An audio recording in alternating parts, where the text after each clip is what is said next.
Shalom saudara yang kasih Tuhan, selamat datang dalam acara WWM, Windsor Witness Ministry. Hari ini bersama kita ada Pastor Ojangka yang akan membagikan kesaksian hidupnya. Mari kita sama-sama saksikan. Shalom Pastor.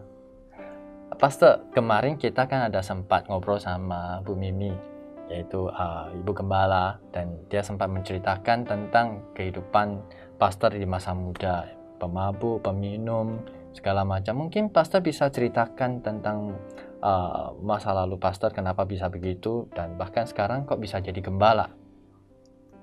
Oke, puji Tuhan. Biar melalui kesaksian perjalanan hidup saya, nama Tuhan dipermuliakan. Amen. Saya dilahirkan dalam keluarga yang tidak mengenal Tuhan, bahkan orang tua saya, papa saya tidak punya agama. Oh, oke.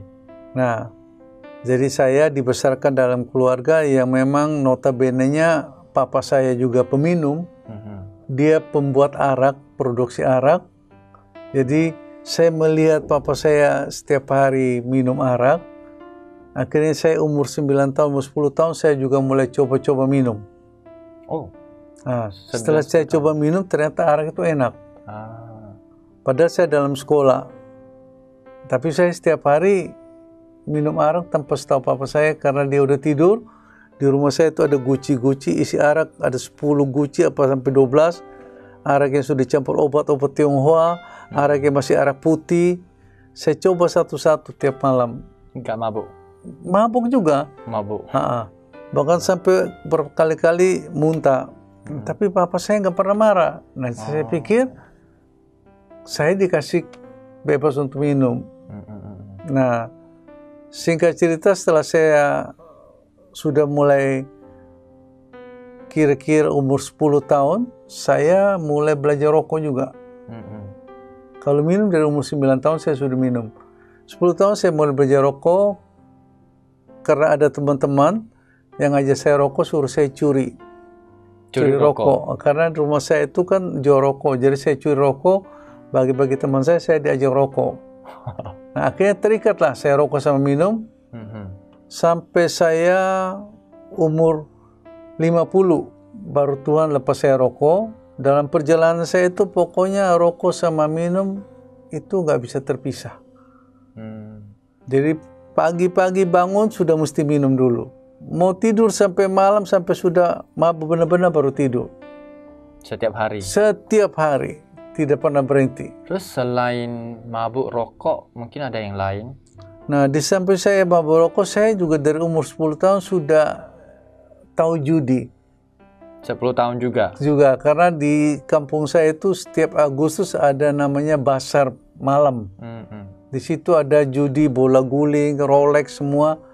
Nah, saya setiap hari kalau pulang sekolah suruh mama tidur, saya mulai curi uang. Dari dikit-dikit sampai uang udah banyak pergi main judi. Udah gitu dari umur 10 tahun juga saya sudah jatuh dalam dosa perzinahan. 10 tahun? 10 tahun. Wow. Sudah jatuh dalam dosa perzinahan. Berarti sama wanita yang udah lebih tua usia dari saya. Jadi itu perjalanan itu saya selama jadi 40 tahun. Selama 40 tahun. Terus Pastor sebenarnya kapan mulai percaya Tuhan? Jadi saya waktu itu karena memang saya juga di kampung saya itu saya banyak pegang ilmu. Jadi prinsipnya saya ini nggak takut mati. Jadi umur 15 tahun saya sudah keluar dari kampung. Pergi merantau di Surabaya. Nah, sampai di Surabaya saya mulai punya geng. Nah, di Surabaya karena lebih bebas lagi, jauh dari orang tua, nggak ada yang atur, jadi hidup udah nggak karuan lagi. Tambah kacau semua. Nah, sampai akhirnya saya ke Jakarta ngurusin surat buat papa saya untuk jadi warga negara Indonesia. Oh, oke.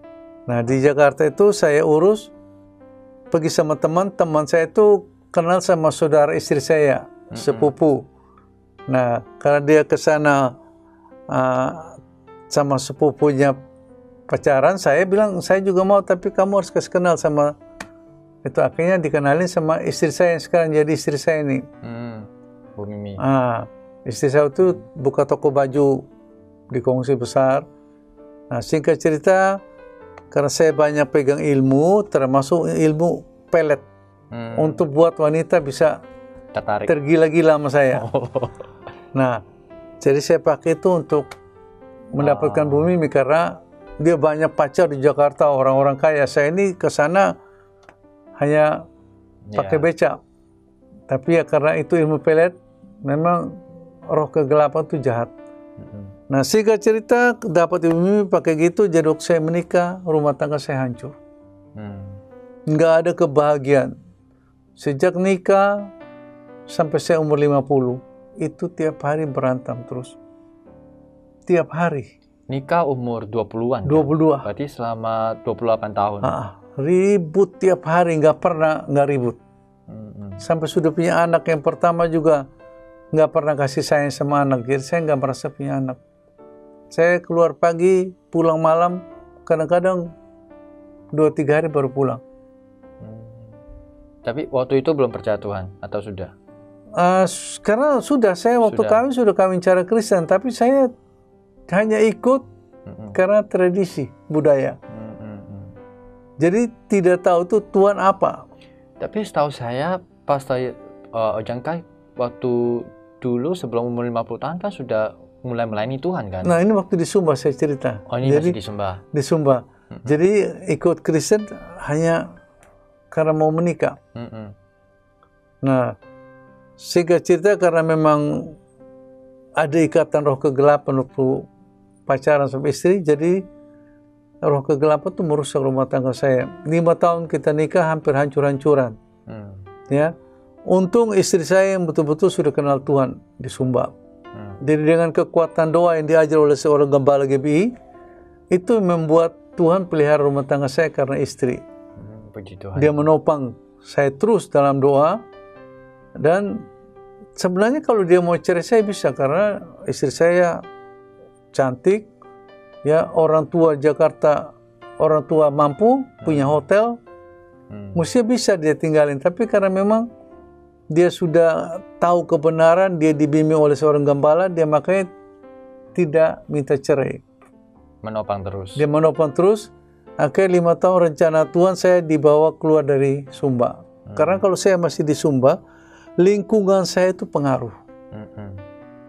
Jadi kita perlu juga lingkungan itu lihat. Karena lingkungan saya semua lingkungan minum, lingkungan rokok, lingkungan judi, lingkungan semua yang jahat-jahat ada.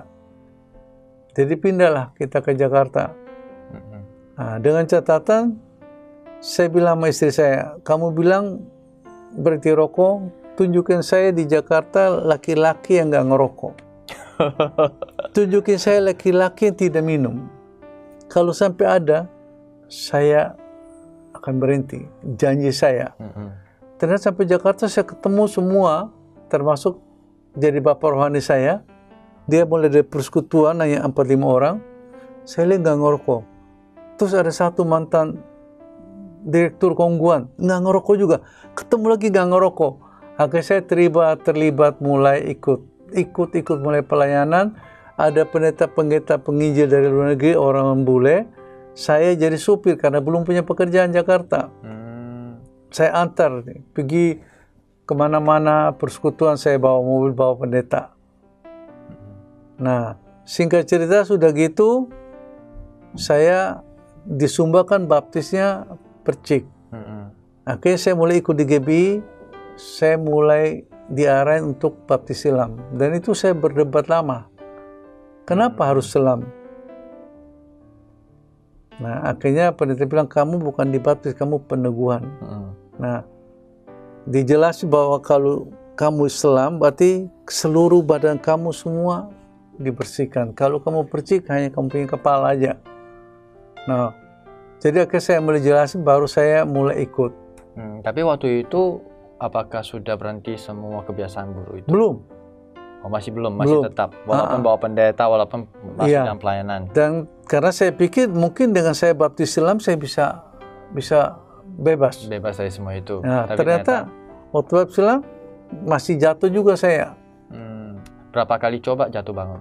Kira-kira ada 3, 4 sampai 5 kali lah. Sampai 5 Nah, kali. 3, 4, 5 kali udah gitu. Terus, apa yang membuat pastor bisa berhenti total dan bahkan sekarang bisa menjadi gembala? Nah, karena waktu itu juga saya lihat memang kalau kita mau jujur, itu doa tidak pernah berhenti istri saya. Kemudian sama anak saya yang perempuan, mereka berdua selalu doa. Nah, waktu saya tinggal di Marina City, ada retreat di Nongsa, ikut salah satu gereja. Mereka juga situ tumpangin saya tangan berapa kali. Dan sudah mulai ada kekuatan untuk bisa mau berhenti. Tapi sampai jatuh lagi sampai terakhir waktu itu saya mabuk di Hotel Vista. Itu saya curi di GB Windsor.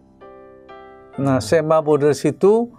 Nah, di situ baru saya merasa bahwa saya sudah mempermalukan Tuhan. Karena saya waktu itu sudah mulai aktivis di gereja.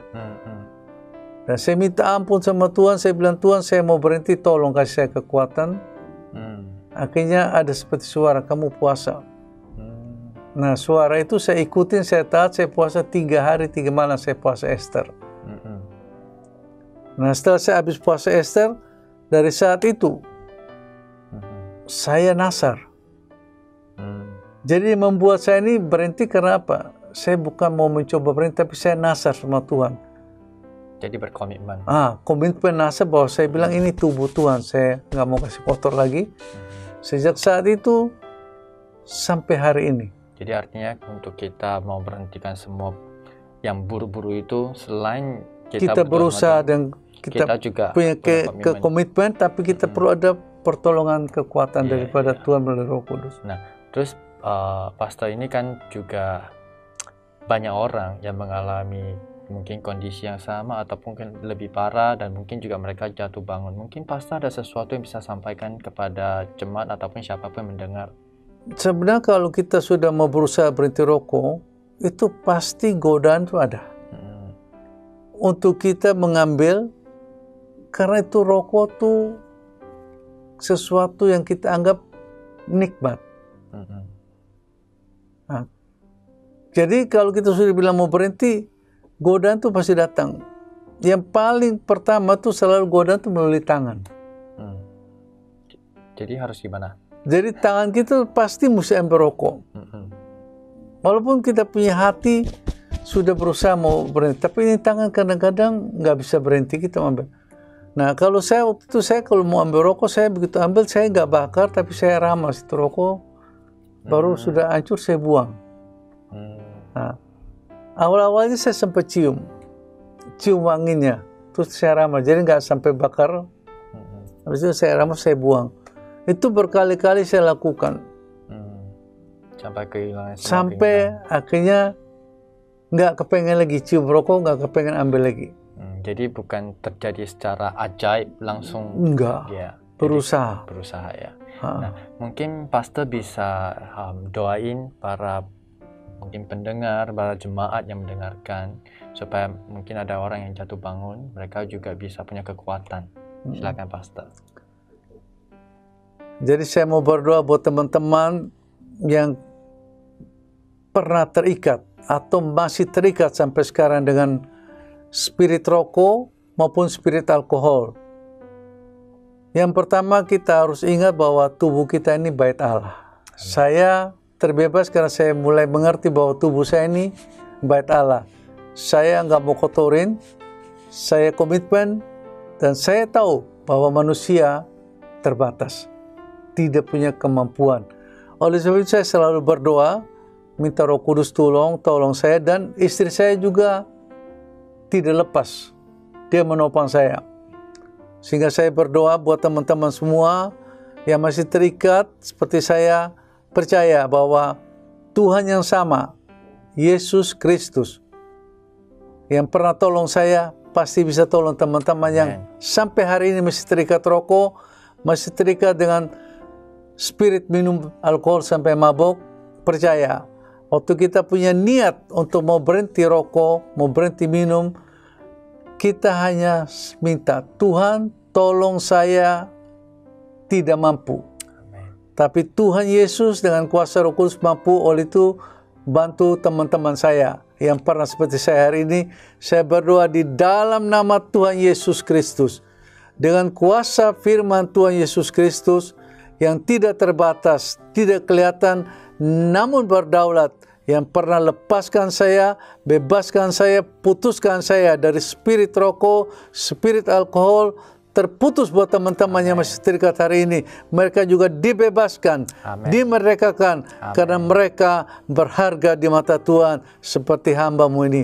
Di dalam nama Yesus, hamba percaya anugerah kasih karunia Tuhan berlaku buat teman-teman, sahabat-sahabat yang masih merokok maupun minuman keras. Hari ini, waktu mendengarkan kesaksian bahwa Tuhan yang sama yang punya kuasa mengasihi teman-teman, pasti dibebaskan. Haleluya. Amin. Nah, saudara, kita telah mendengarkan kesaksian dari Pastor Ojangka, dan saya percaya juga di antara kita mungkin yang ada yang terikat, tetapi ada satu hal yang Pastor Ojangka tadi ngomong, dia tinggalkan Sumba, yaitu tempat lahirnya dia yang mempengaruhi dia. Seperti yang dikatakan di dalam kitab 1 Korintus pasal 15 ayat 33. Pergaulan yang buruk merusakkan kebiasaan yang baik. Jadi saudara, kita harus jaga komunitas kita. Apakah komunitas kita ini membangun kita atau tidak? Dan saya percaya Tuhan sanggup melakukan mujizat di dalam kehidupan Pastor Ojangka. Tuhan juga sanggup melakukan mujizat di dalam kehidupan saudara. Seperti di dalam kitab Yohanes pasal 2 di pernikahan Kana. Tuhan sanggup mengubah air yang di dalam 6 tempayan untuk cuci kaki menjadi anggur yang begitu bagus di dalam pernikahan. Sama juga mujizat yang sama Tuhan akan lakukan dalam hidup saudara. Jika saudara membutuhkan dukungan doa ataupun konseling, silakan hubungi nomor di bawah ini. Terima kasih dan Tuhan Yesus memberkati.